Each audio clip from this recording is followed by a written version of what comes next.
Hello, everyone. Welcome. This is Jim Frankel. I am the director of MusicFirst. We had almost 50 people sign up for today's webinar. Obviously, we don't have everyone here yet. I'll wait another minute and then we'll get started. I'll also be recording the webinar in case any of you would like to have access to that after we're done.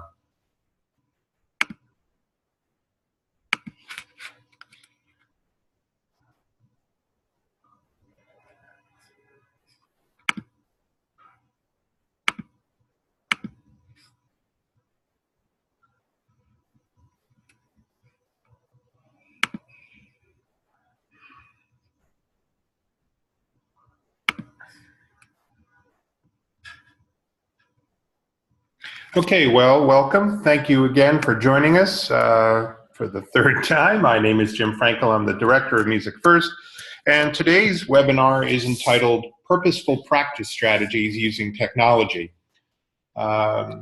Before we dive in, if at any time you have a question, please use the chat box. I've muted all the microphones so that we cut down on background noise, and hopefully I'll be able to answer your questions as we go along. So the first thing we need to discuss, and today's webinar should last about 30 minutes or so, depending on questions. So first, I'd like to define what purposeful practice is. I'm not sure if you're familiar with the term. There's also the term deliberate practice, but the definition that I'm using for today's approach to what we do at MusicFirst is that purposeful practice is defined as focused, goal-oriented, deliberate, and consistent practice leading to mastery. When we think about practice within music education, obviously we think about students practicing instruments and practicing their voice, or also, practicing things like music theory concepts, ear training, identifying intervals. For the purpose of today's webinar, we're going to focus on the performance side of things. But this idea, this concept of purposeful practice, I got when I originally read this book called Peak by Anders Ericsson and Robert Poole. There was also a similar book written by Malcolm Gladwell that is similar in terms of this idea of deliberate and purposeful practice. And both of these books, or specifically Peak, talks about mastery. And in music education, we're obviously approaching mastery in that we want our students to be practicing, as much as possible, as much as their schedule will allow. The concept of 10,000 hours of practice, which is then how you can achieve mastery, is obviously not realistic when we're talking about elementary school. Middle school. Students simply don't have that many hours in the time they're with you. But what we're trying to do, or at least what I'm focusing on today, is how do we make a student's limited practice time as effective as possible.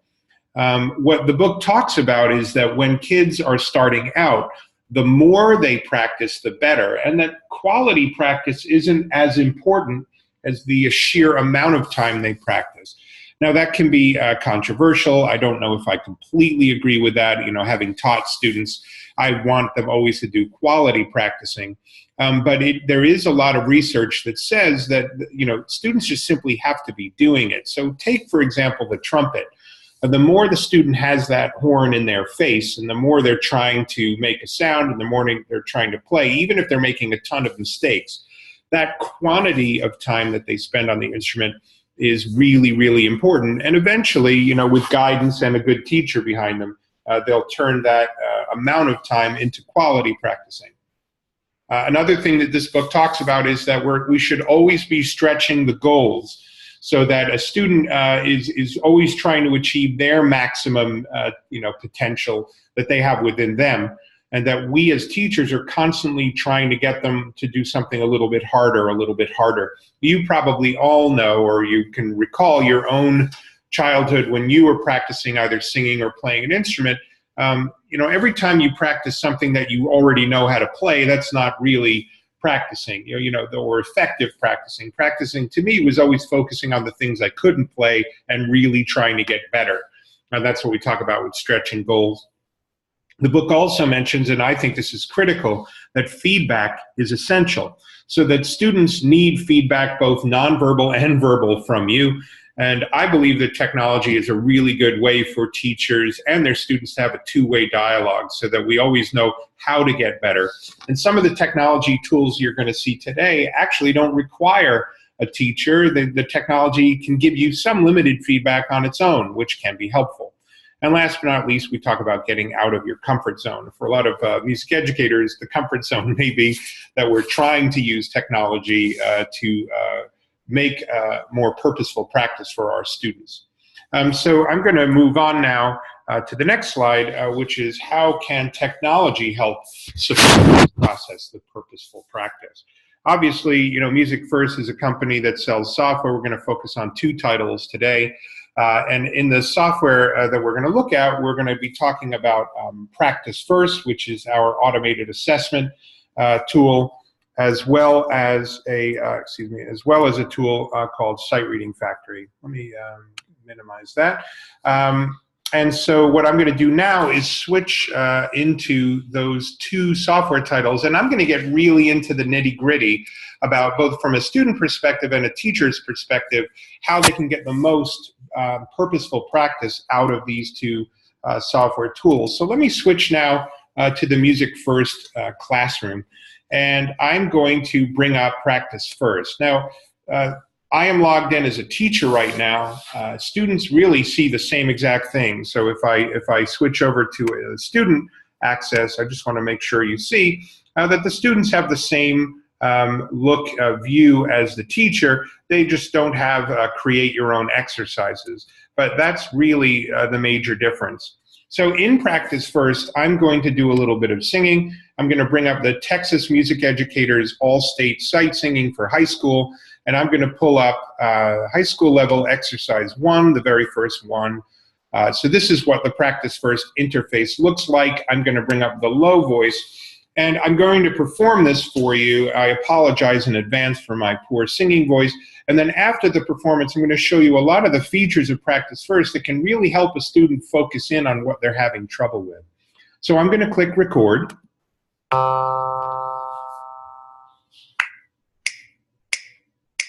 Do, re, mi, fa, sol, fa, mi, re,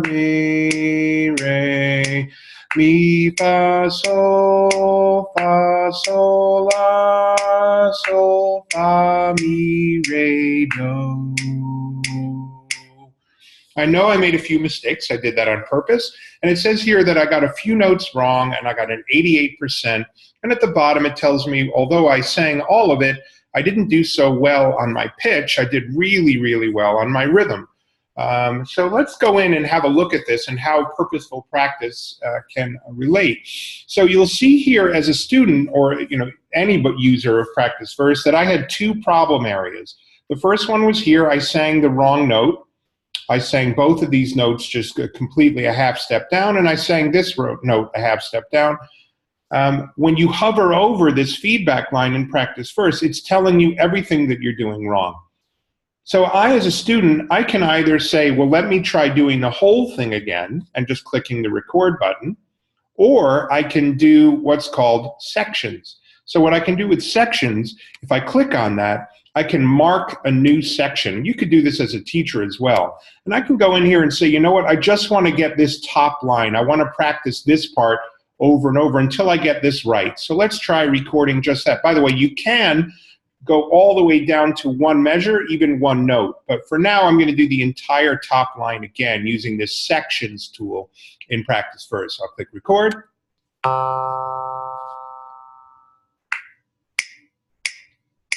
Do, re, mi, fa, sol, fa, mi, re. And so it stops the assessment right there. It says I didn't sing the whole thing. Maybe I cut off a little bit early, but I got a 92. That's much better. I'm still having some intonation problems, which is just my problem because I'm not a singer. But I also want to show you that in here there's a More button in PracticeFirst, and this brings up a whole bunch of tools that I can use to get a little bit more focused on my singing. So first of all, I can go to simple feedback, which is telling me that, all right, I didn't sing this whole thing, or maybe I sang it too long is what it's telling me. Also in the more section, there's a tuner. There's also a change tempo. What I love about the change tempo tool is that I can speed it up if I want or slow it down. It does not affect the scoring. So I can slow it down and try it. And so I'm slowing it down here. Let me speed it up a little bit to 100. And now let me try it.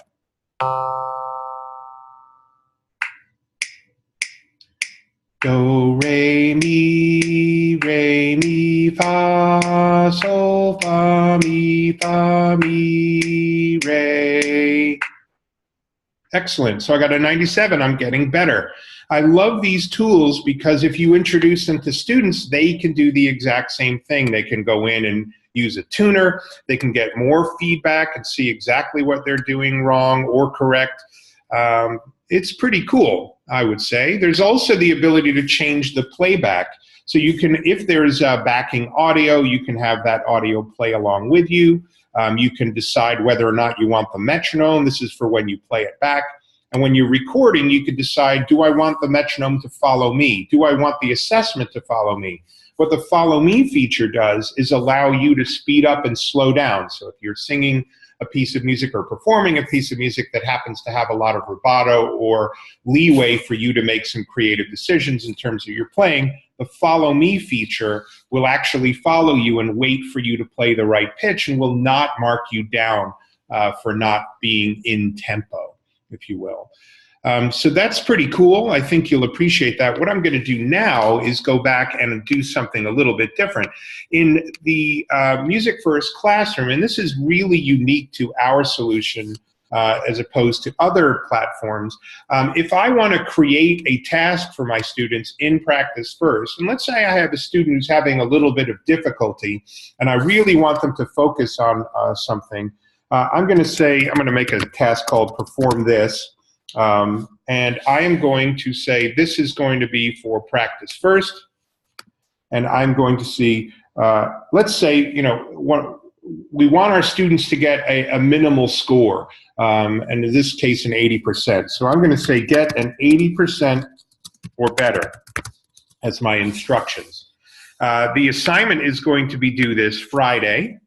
I have the ability to differentiate that and just assign it to one student. So in this case, I am going to assign it to just a kid named Texas. I could tag it to standards if I really want to, but I'm going to add this to the gradebook and say it's worth 100 points, and I'm going to click Create Task. Now again, this is very unique to MusicFirst. No other platform does this. I can open it in PracticeFirst. And now what I'm trying to do is find a trumpet exercise for my student.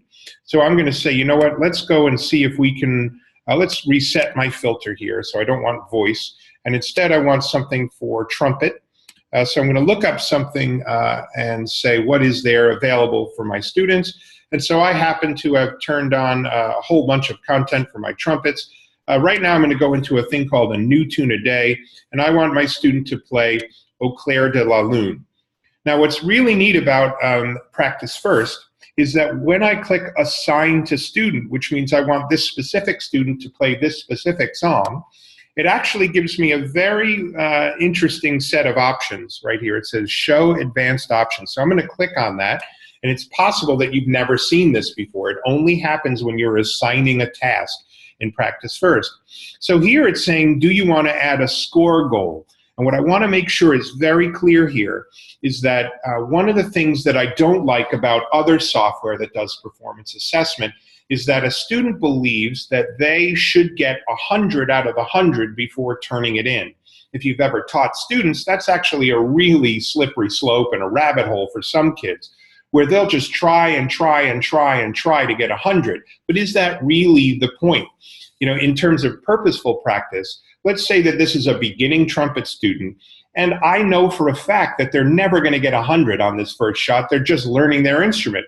What I can do is set the score goal to something like 70. What that means to the student is it's sending a subliminal message, actually quite a clear message. Hey, look, kid, in fact, I said an 80% in the assignment.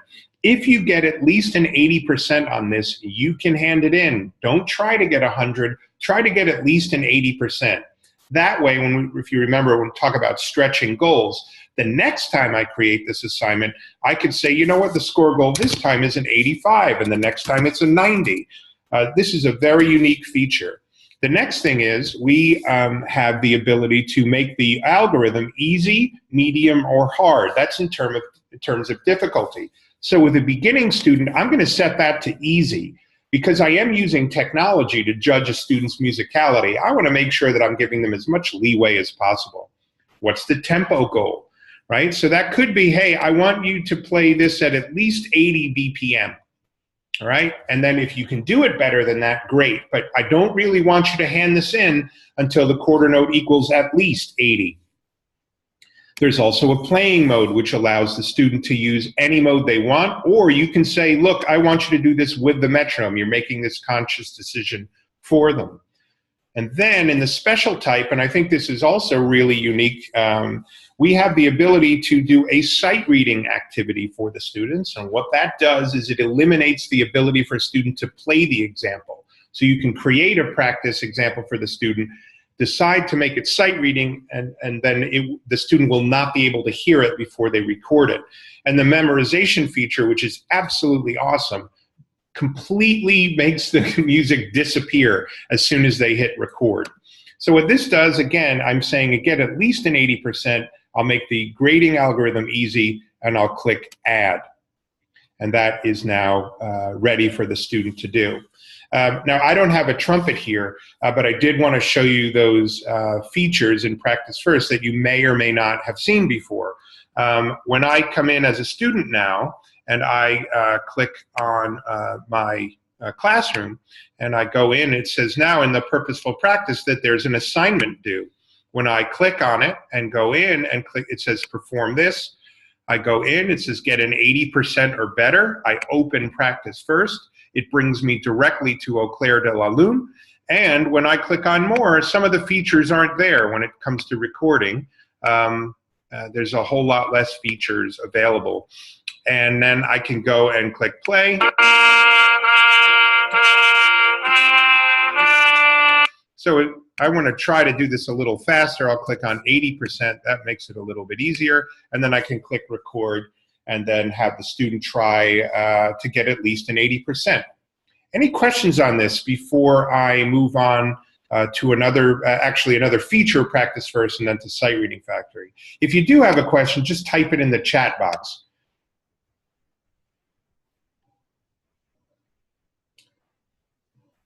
Okay, so what I would like to show you now is in PracticeFirst, there is another thing that you should know how to do, and that is how to create your own musical examples. A lot of music teachers that are using PracticeFirst create their own music for the students, and that's really pretty easy to do. So let me just see, there's a question in the chat box. Will you be showing us the gradebook as well? If I have time, if there's something specific you'd like me to show you, I can show you the gradebook. Today's webinar is all about purposeful practice. But if I can at the end, I will show you the gradebook. Thanks for asking. So I just want to show you in PracticeFirst, there is the ability to create your own exercise. And I'm going to click on that. Now, in terms of purposeful practice and getting students to play, you can create something in a program like MuseScore. So MuseScore is a free notation program. And so I've created this pretty easily. I made a piece of music called Lightly Row that you probably have seen before. And I'm going to show you how to get this into PracticeFirst. So I've created it in MuseScore. I've saved it. I'm now going to go back to PracticeFirst. And when I click on Create Your Own Exercise, I can load a score. And you'll see here it says, for best results, we recommend you use MuseScore. So I'm clicking on Load Score. There's my trumpet Lightly Row, and I'm going to click Open. Just want to show you how easy this is. So it's loading that notation file and creating a PracticeFirst file on the fly. And I'm running a webinar at the same time, so that's pretty quick. It says, do you want to use real audio? Now, what I could do is upload a recording of this that I've made or that I've found online. In this case, I do not have a trumpet. I'm going to click Use Synthetic Audio. And what's that doing is creating an audio file using a MIDI trumpet. which isn't as good as a regular trumpet. You should all, I'm sure you all understand that. But on the fly, this is pretty quick. So I'm going to make the default score goal for this an 80 for my student, and I'm going to click Save. That's all there is to it to create examples for your students. You can also upload scores and have your students choose from a score rather than creating different assignments for every instrument. So there's another question in the chat box. Is there a way to leave an assignment open to where a student can go back and redo the assignment without having to reset the previous submission? That's a really good question, Greg. Right now, you can create a collection for the student to go in and practice whenever they want. But if you're giving it as an assignment, you will need to clear the submission if you want them to have to go back and do it again, if you want them to improve. The other thing you can do is just duplicate the assignment, reattach it to PracticeFirst, and up the score minimum, if you will. Hopefully that answers your question. You're welcome. So what I'm going to do now is look at a different piece of software, and in terms of purposeful practice, one of the most important skills a student can have is sight reading. So I'm going to go to Sight Reading Factory, and both Sight Reading Factory and PracticeFirst are our most popular software titles in terms of performance ensembles. But for those of you that haven't seen this before, there's a lot of things you can do as a teacher when you're working with your students. So this is what a student would see. This is what a teacher sees when they go in on their own. I go into Sight Reading Factory, I click Sight Read, and then I can go in and say, you know what, I want to do something for, I'm a bass, so I'm going to click bass. I can choose what level I would like to try. If I want to focus on something very specific, I can click on a custom level, just in case you've never seen this before. The custom level allows you to choose what rhythms you'd like the students to pick to focus on, the level of rhythmic difficulty. You can also choose a range of notes. So let's say you're working with students in recorder, and you really want them to get G, A, and B really nice and down. You can say, all right, only half notes. I'll make the rhythmic difficulty really easy. And we're going to say only students, let's do a different clef. In this case, I'm a bass, so let's pretend that we're doing G through B. Obviously, you would do a treble clef with recorders, but you get the idea. And then I could say, you know what, I would like there to be no more than seconds, and we'll click Next. You'll just have to pretend that it's a G clef. I'm going to use G major, and when I go to here, there are two types of purposeful practice I can do. Regular means just give me what Sight Reading Factory wants to give me. Timed practice is that more purposeful practice. What this means, the countdown timer sets how many seconds does a student see it before they have to start recording themselves. Do I want the measures to disappear after they're finished, which will keep the student's eyes pointing forward onto the next measure at all times? Do I want them to be a metronome? Do I want there to be a cursor? And what is the tempo? So in this case, I'm going to actually do this. I'll click Start. I'm going to have 5 seconds before I have to start performing it. I'm going to play the opening pitch. G, A, B, B, A, G, A, B, A, G, A, B, A, G.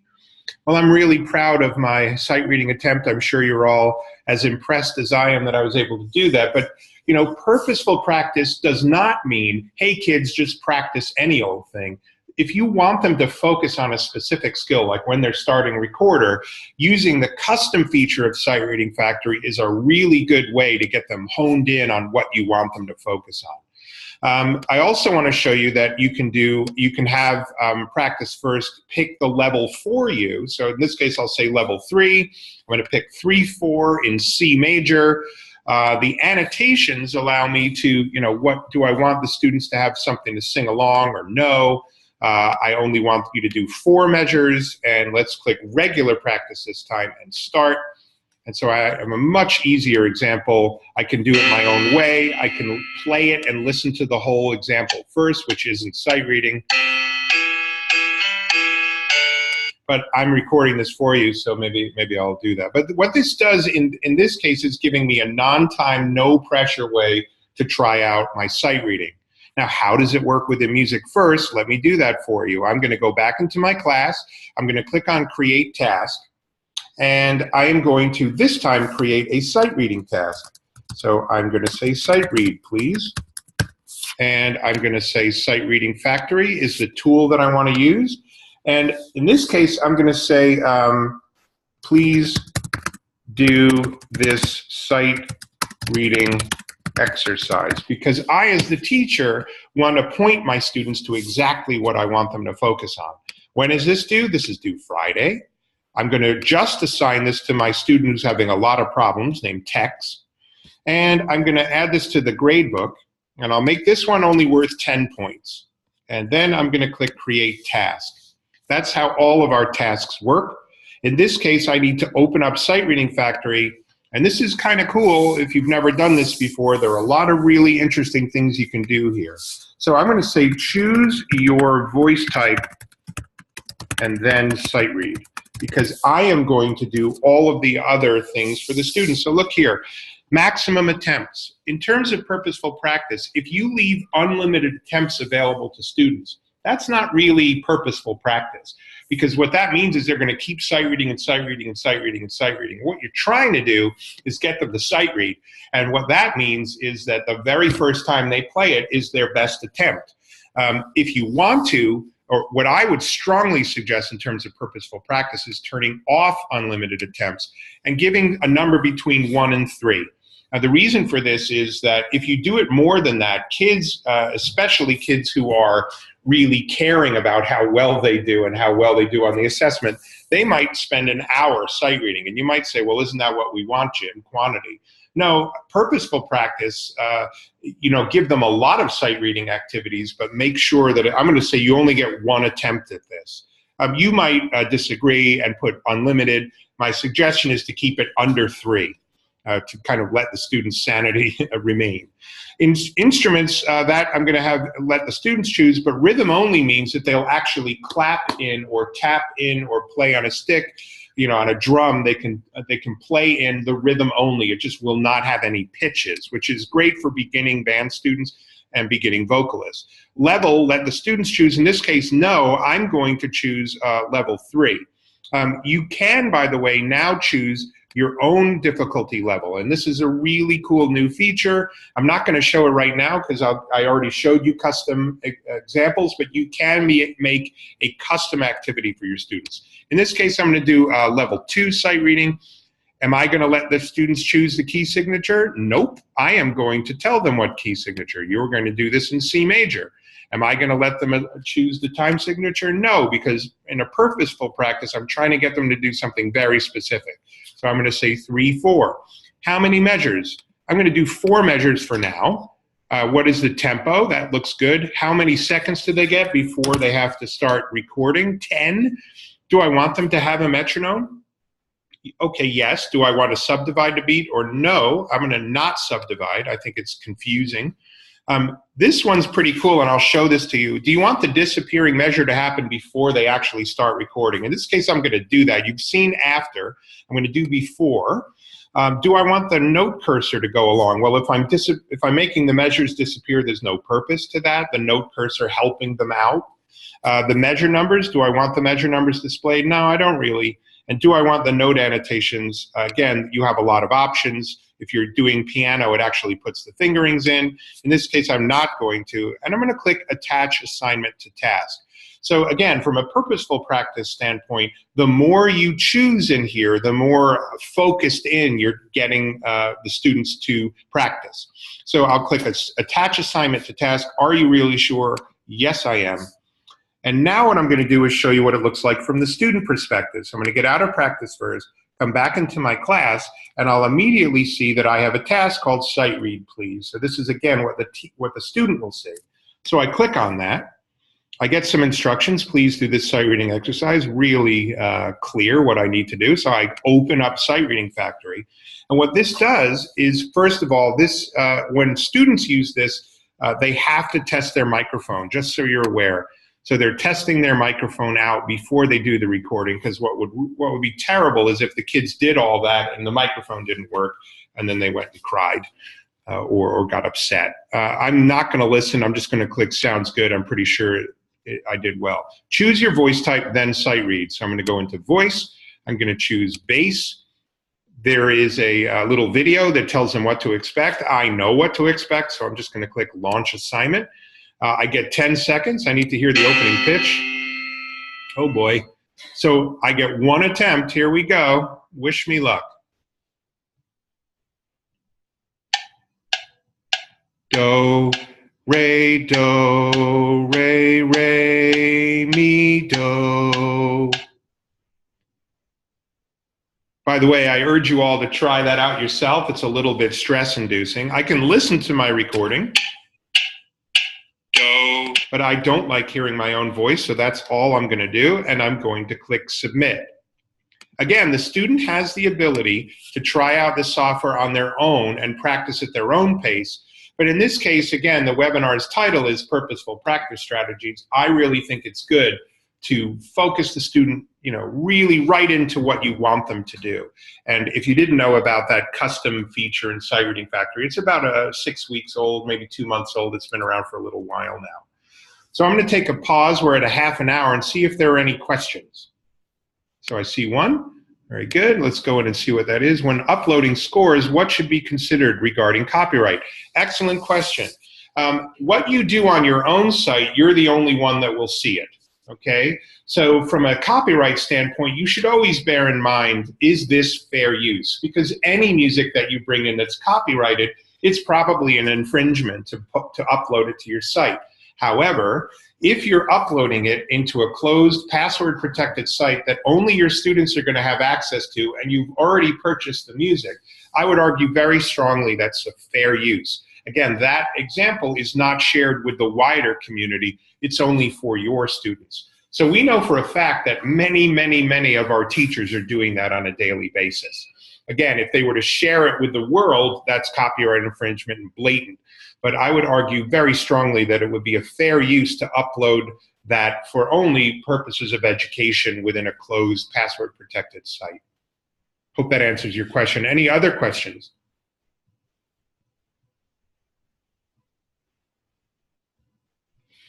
All right, so the last thing I'm going to show you, we showed you PracticeFirst and Sight Reading Factory, is I personally believe that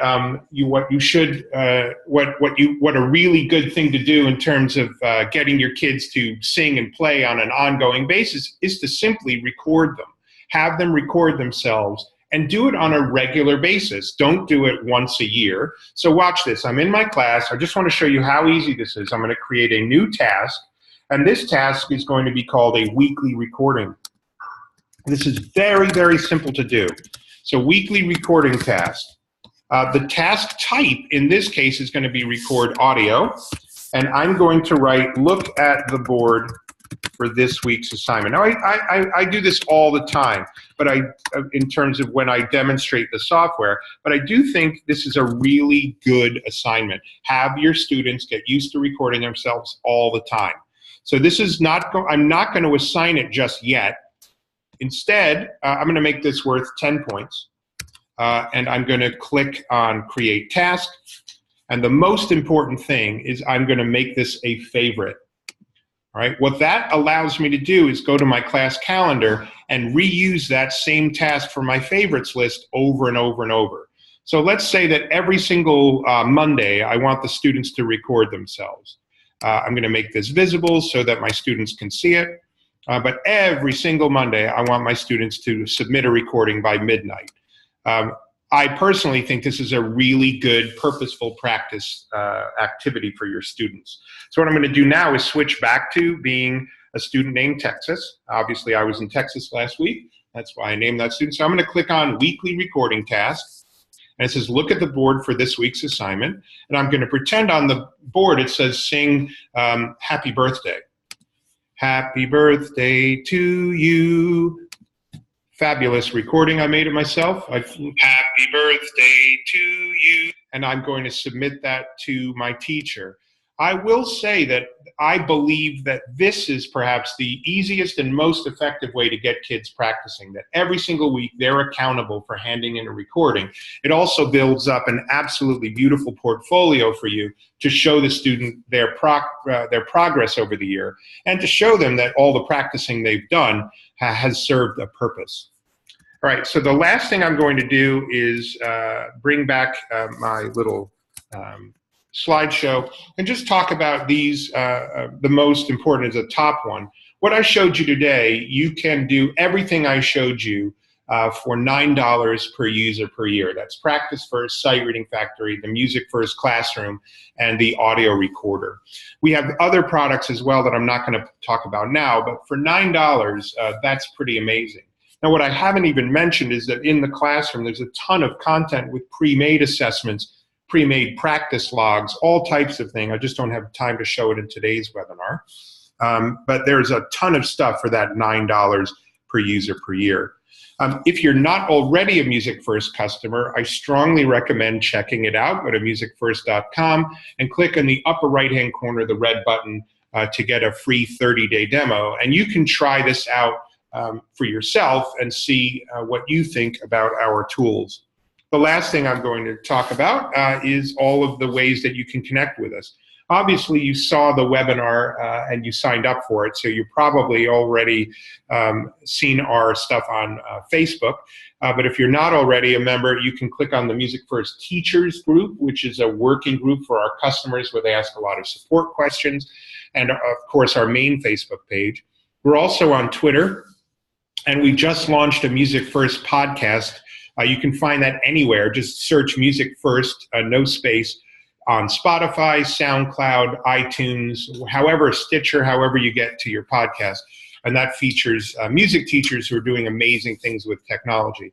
And my email address is Jim Frankel, jim@musicfirst.com. So I'm going to stop sharing the screen and ask if there are any remaining questions before we stop today's webinar. If you have a question, just type it in the chat box.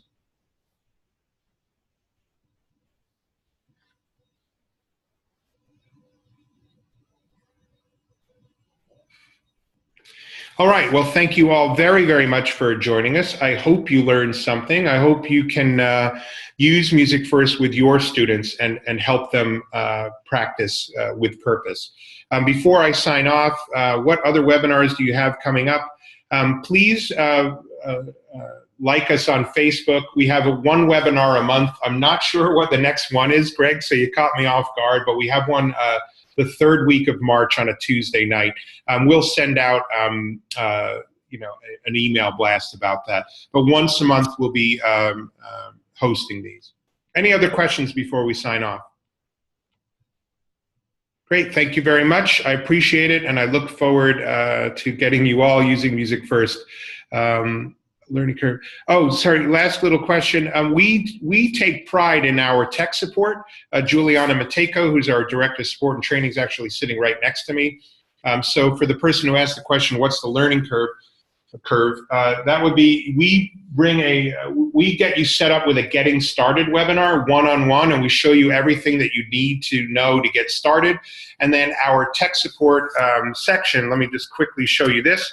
On our website, the actual MusicFirst Classroom, there is a question mark tool, or question mark button on our, and in here is our user guide, which is incredible, and it's always changing, always updating as we add features. And there are also video tutorials, which are all about 3 minutes or less. Some are a little bit more if it's complicated.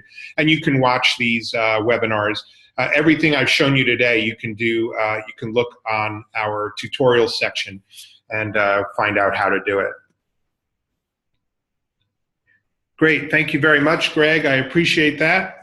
Thank you all for joining us, and we look forward to seeing you at a future event. Thank you very much.